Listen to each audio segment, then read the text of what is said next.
Bab 34 mengingat masa muda. Kak Jena, ada apa? Odin yang sedang makan hotdog menatap wajah Gavin yang pucat dan bertanya. Evelyn ditangkap, kata Gavin dengan suara berat. Apa? Kalau begitu aku akan segera memberitahu Devan. Odin sangat takut sampai hotdognya jatuh. Segera dia mengeluarkan ponselnya untuk menelepon Devan. Bagaimanapun, dia tahu bahwa Evelyn adalah garis batas Devan saat ini. Ups, Devan teleponnya mati. Tidak apa-apa. Aku masih punya cara lain untuk menghubunginya. Odin buru-buru membuka WhatsApp. Tadi, Devan awalnya bersama mereka. Tapi sebelum pergi jauh, Devan dipanggil lagi oleh Fiona, ketua kelas cantik, yang mengatakan ingin menandatangani perjanjian transfer saham untuknya. Odin jelas sudah menambahkan kontak semua teman sekelas wanita. Tetapi kontak Fiona tidak ditambahkan. Jadi Odin hanya bisa bertanya pada para siswa perempuan lain apakah mereka punya kontak Fiona. Kak Odin, cepet banget kangennya. Suara teman sekelas perempuan galak Rinai terdengar. Kangen dari mana coba? Kamu punya kontak ketua kelas. Kalau punya cepat berikan padaku. Jata Odin. Fiona, aku juga tidak punya. Teman sekelas wanita galak itu menjawab. Tentu saja dia punya. Tapi dia tidak mau memberikannya pada Odin. Kak Odin, kenapa kamu mencari Fiona? Apa aku kurang cantik? Suara teman sekelas wanita galak itu terdengar menggoda. Setelah dengar pihak lain tidak punya, Odin langsung menutup panggilan telepon WhatsApp, lalu memanggil teman sekelas perempuan lainnya. Hasilnya sama, bahwa tidak ada yang punya kontak Fiona. Jelas, bukan karena mereka tidak punya, tapi mereka tidak mau memberikannya. Hal ini membuat Odin sangat cemas. Untungnya, Gavin punya banyak cara untuk mendapatkan nomor telepon Fiona dari kontak perusahaan. Tapi telepon Fiona juga mati. Kenapa telepon kedua orang ini mati? Odin sangat cemas. Tidak apa-apa. Aku akan menyuruh seseorang untuk langsung datang ke perusahaan Fiona. Aku akan pergi ke keluarga Sarko dulu. Kalau kamu takut, jangan ikut denganku, kata Gavin dengan suara berat. Aku tidak takut, kata Odin segera. Bukannya tadi kamu bilang kita mau menandatangani perjanjian transfer saham? Devan menatap Fiona dengan ragu. Fiona dengan jelas mengatakan bahwa mereka akan menandatangani perjanjian transfer saham. Tapi dia membawa Devan ke sekolah. Perjanjian transfer saham ada di perusahaan. Sekretarisku akan mengirimnya padaku nanti. Kamu tidak mau menemaniku ke sekolah? Fiona berdiri di gerbang sekolah dengan tangan di belakang, memiringkan kepalanya dan menatap Devan. Di bawah sinar matahari, wajahnya yang cantik terlihat sangat menawan. Dia melepas sepatu hak tingginya dan memakai sepasang sepatu putih. Rambutnya diikat ponytail. Situasi ini membuat Devan merasa seperti kembali berusia 17 atau 18 tahun untuk sesaat. Saat itu, semua orang masih sangat sederhana.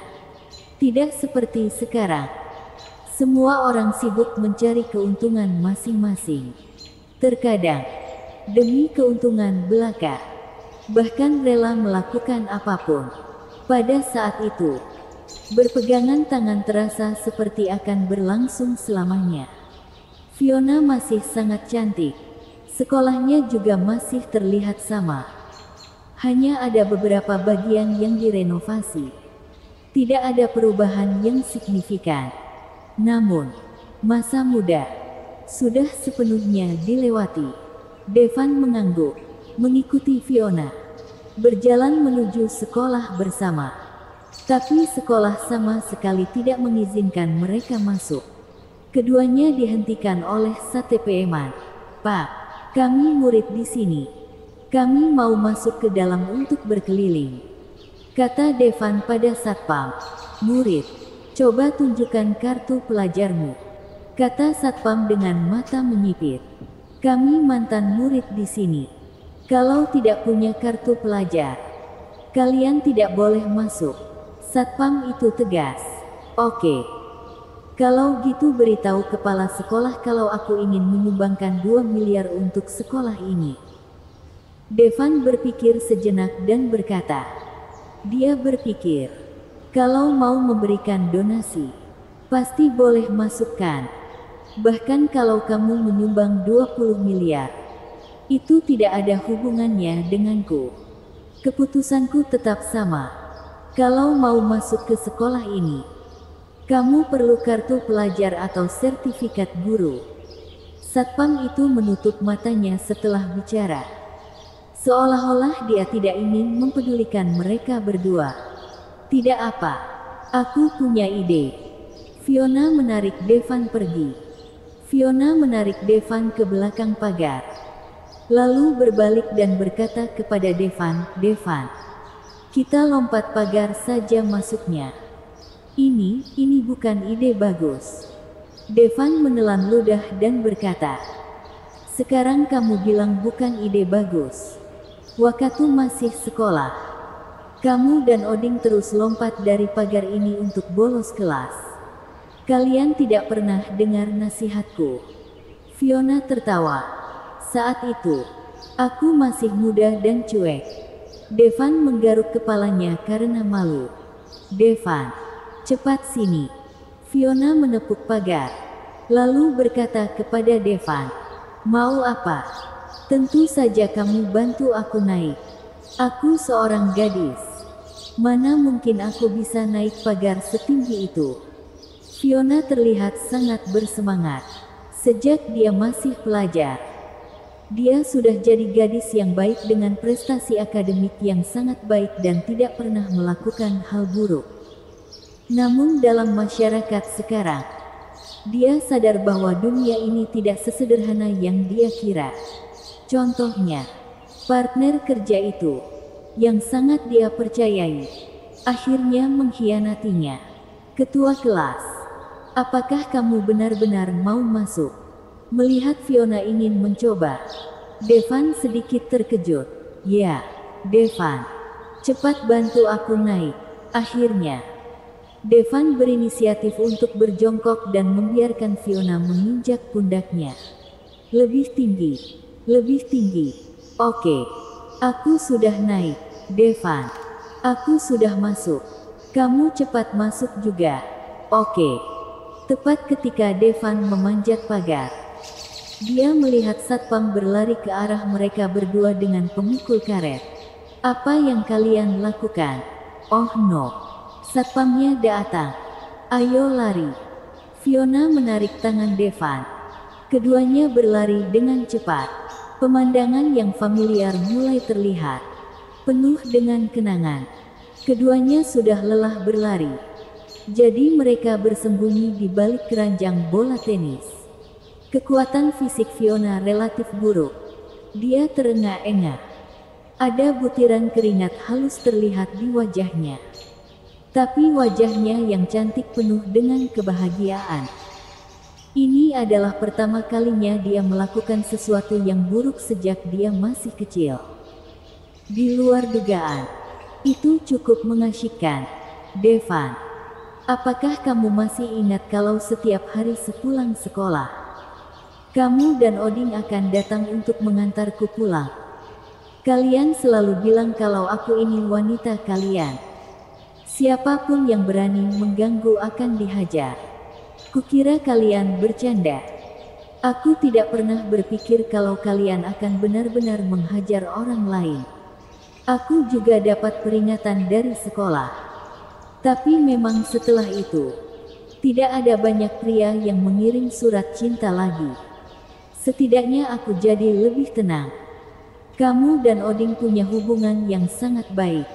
Tapi Devan, katakan padaku, Kalau aku benar-benar setuju untuk jadi pacar salah satu dari kalian, apakah kalian berdua akan berubah jadi musuh?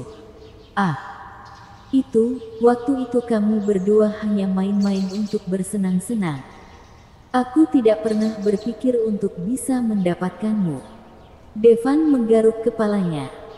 Jadi kalian berdua mengejarku bukan karena memang suka, tapi cuma untuk main-main saja, kata Fiona pura-pura marah. Aku suka kok. Tentu saja aku menyukaimu. Waktu itu, hampir semua laki-laki menyukaimu, kata Devan.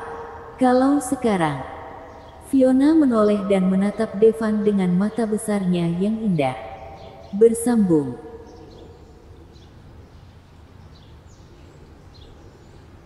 Bab 35. Gavin Jenna. Saat ini, jarak antara keduanya kurang dari 10 cm.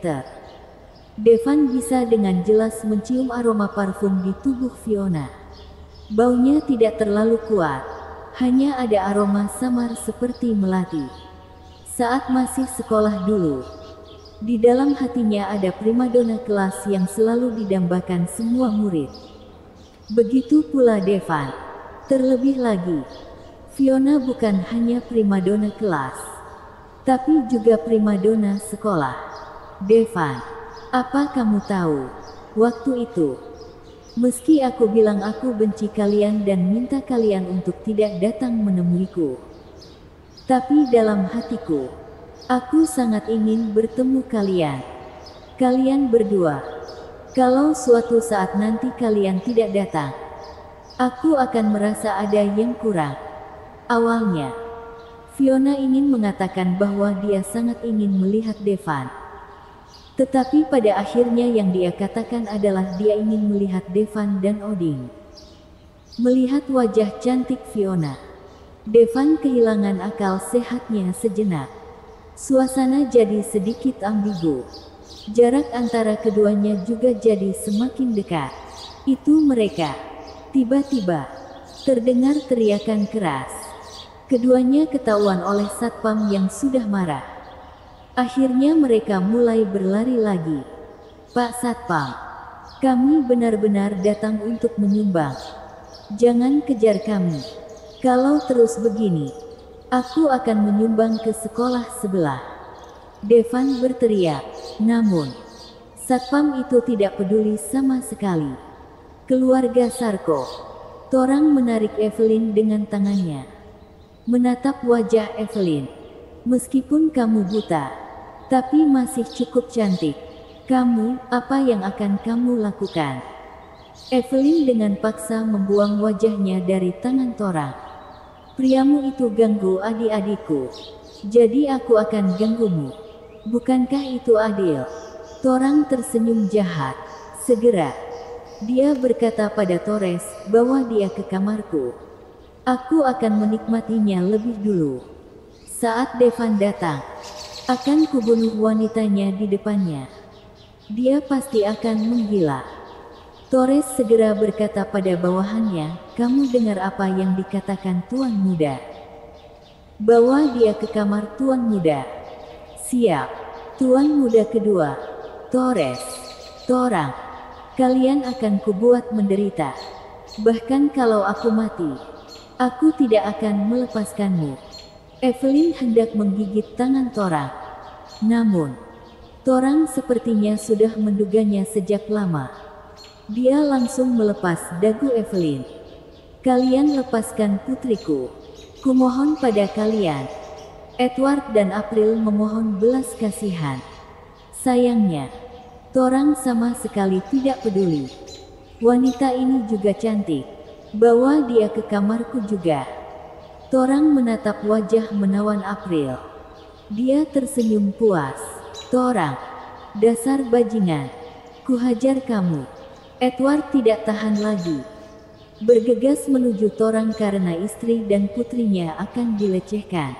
Namun, Torang segera mencengkeram leher Edward dengan mudahnya. Dia berkata, karena kamu cari mati. Biar kukabulkan keinginanmu. Saat dia bicara, Dia hendak mematahkan leher Edward. Melihat kejadian tersebut, anggota keluarga Stanza tidak ada yang berani bicara. Berhenti. Tepat ketika leher Edward hendak dipatahkan, teriakan keras terdengar. Kemudian, puluhan sosok bergegas masuk ke aula. Gavin datang dengan lusinan bawahan yang terlatih. Semuanya adalah orang kepercayaannya. Dengan kekuatan yang kuat, biasanya, kalau begitu banyak orang dikirim pada waktu yang sama, mereka bahkan bisa melenyapkan keluarga seperti keluarga Simora. Tapi saat ini, ekspresi Gavin sangat serius. Karena yang harus dia hadapi adalah Torang. Melihat Gavin Jenna, Torang yang hendak memuaskan dirinya, tiba-tiba ada keterkejutan di matanya. Gavin memiliki penampilan yang sangat tinggi dan sosok yang sangat seksi. Dia memakai gaun merah menyala dengan punggung yang terbuka. "Kamu Asmodeus?" Torang menatap Gavin dan bertanya. "Iya, lepaskan mereka," kata Gavin. "Yang mana Devan Amor?" Torang melirik kerumunan dan bertanya. "Kak, Devan sepertinya tidak ada di sini," kata Torres. Tiba-tiba Torang mengernyitkan dahinya. "Seingatku, tadi kusur kamu bawa Devan ke sini. Kamu tidak menganggap serius kata-kataku." Gavin tidak banyak bicara omong kosong. Berkata kepada bawahannya, "Aku akan menahan Torang untuk sementara waktu. Kalian pergi selamatkan yang lain." Setelah bicara, dia bergegas menuju Torang. "Menahanku? Hahaha. Kamu terlalu meninggikan diri sendiri." Torang menggelengkan kepalanya dengan jijik. Gavin memegang pisau di tangannya dan memakai 7 langkah pembunuh. Meskipun sekarang dia belum menguasai 7 langkah pembunuh ke tingkat sempurna, tetapi itu masih merupakan dukungan yang besar baginya.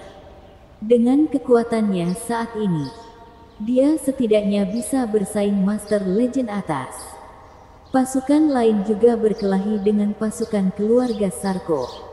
Bang bang bang. Karena Gavin tahu Torang sangat kuat, dia tidak menahan diri. Saat menyerang, Gavin langsung mengeluarkan jurus-jurus mematikan. Setiap serangan ditujukan langsung ke bagian vital Torang. Namun, dengan tangan Torang yang masih di belakang punggungnya, dia cuma bergerak 3 langkah. Pisau Gavin bahkan tidak bisa menyentuh ujung bajunya. Dia mengayunkan telapak tangannya dengan santai. Tubuh Gavin langsung terhempas mundur dan menabrak dinding. Seteguk darah keluar dari mulutnya. "Raja Nona bawah tanah.